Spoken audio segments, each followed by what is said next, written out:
Okay, this is the third step to making our pumpkin. So you need to now decide how you're going to get this paper outside of the pumpkin. One way is to cut a hole with our needle, okay, like this, and you're going to take out that plug of clay. And then you're going to use your fingers to gently pull out this paper. Be careful not to tear your pumpkin apart. That's why I'm holding it with my fingers like this around the edge. So as I pull, I don't wreck this edge, okay? All right, once I do that, then I'm going to smooth this all back together.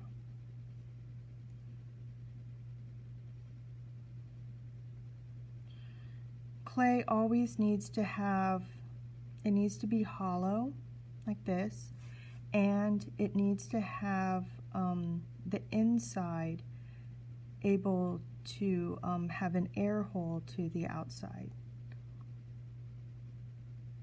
Otherwise you have trapped air, so you never want to take this and put it back in, okay? Just leave it open like this. Now you're going to work at smoothing it out and putting it back into shape exactly how you want it.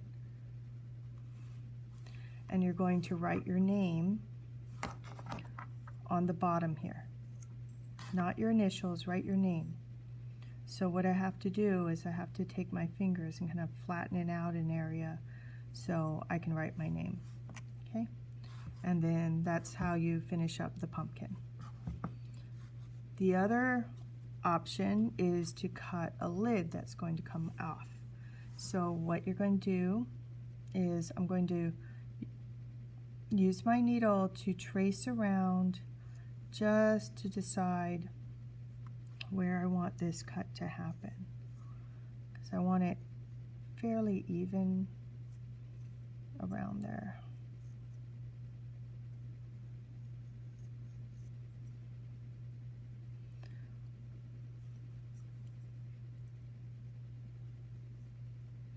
So I'm cutting right along the top here, okay?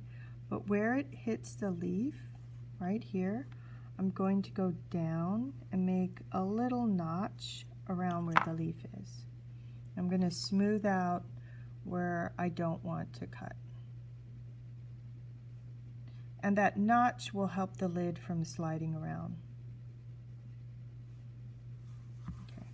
Once I'm happy with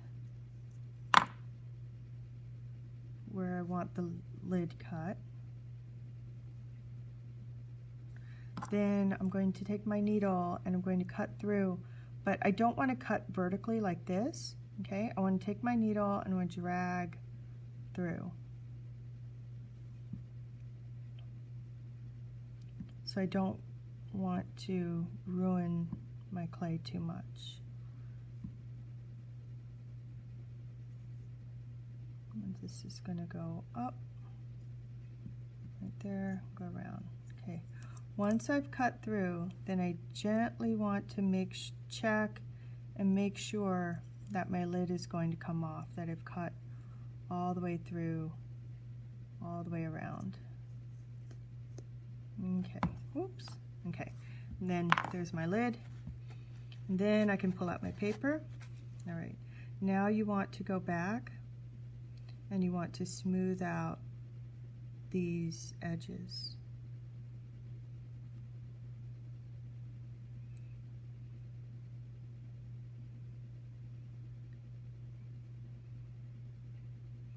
I also want to go back and use this tool to smooth out the inside as much as I can, okay, by just rubbing it like this. You might have some big holes in there, so I just like to smooth it out so it looks nice.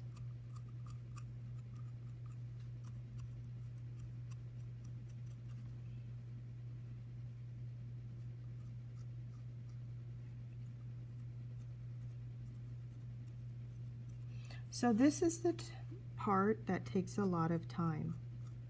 Whichever design for getting out that paper you use is okay with me, but you have to spend time after getting the paper out and smoothing out your clay.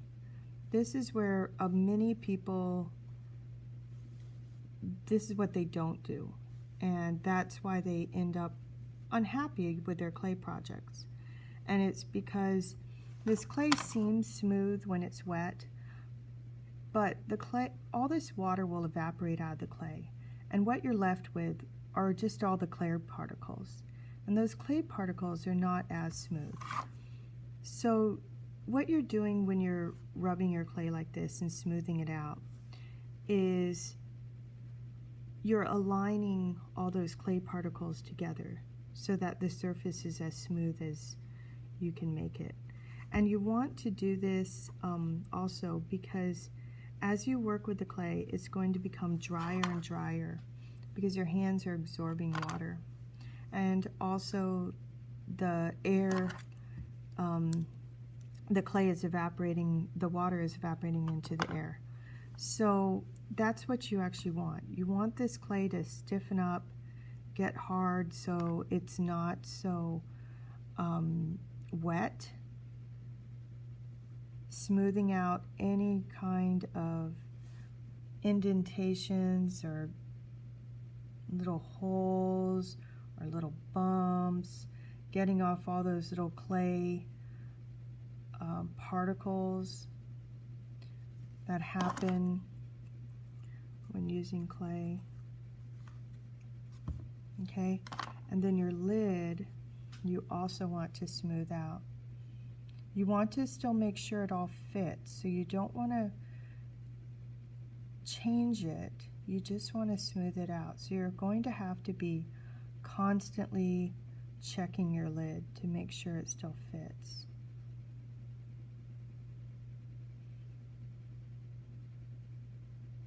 So this is a part that really takes a long time.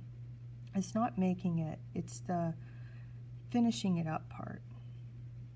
So you want to spend a good amount of time. It could be even the whole period or most of a period just doing this.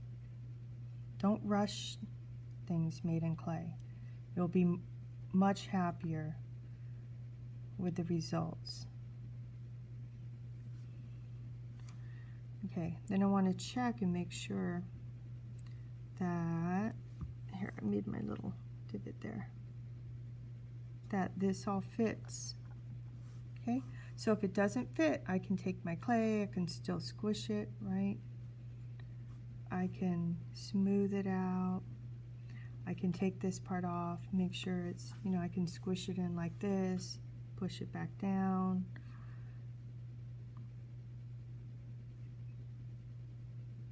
Checking my leaf, making sure it's exactly how I want it, that I didn't leave any parts that have finger marks or nail marks. Redrawing and putting back those indentations for the pumpkin.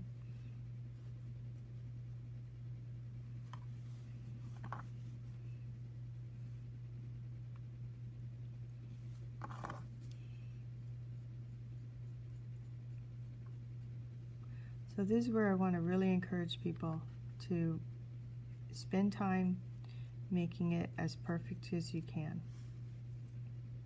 Not rushing things, and for sure do not just add things on together and hope that it'll stay, because it won't, it'll fall off. Now, what if you decide to be extra creative and add on, you know, you want to add on like a little acorn or a squirrel, something for Thanksgiving. Can you do that? Yes, you can. Okay? You just have to make sure whatever you put on that it's going to stay on permanently. So you want to make sure that's all blended well. I will fry these and then we will learn about glazing later on.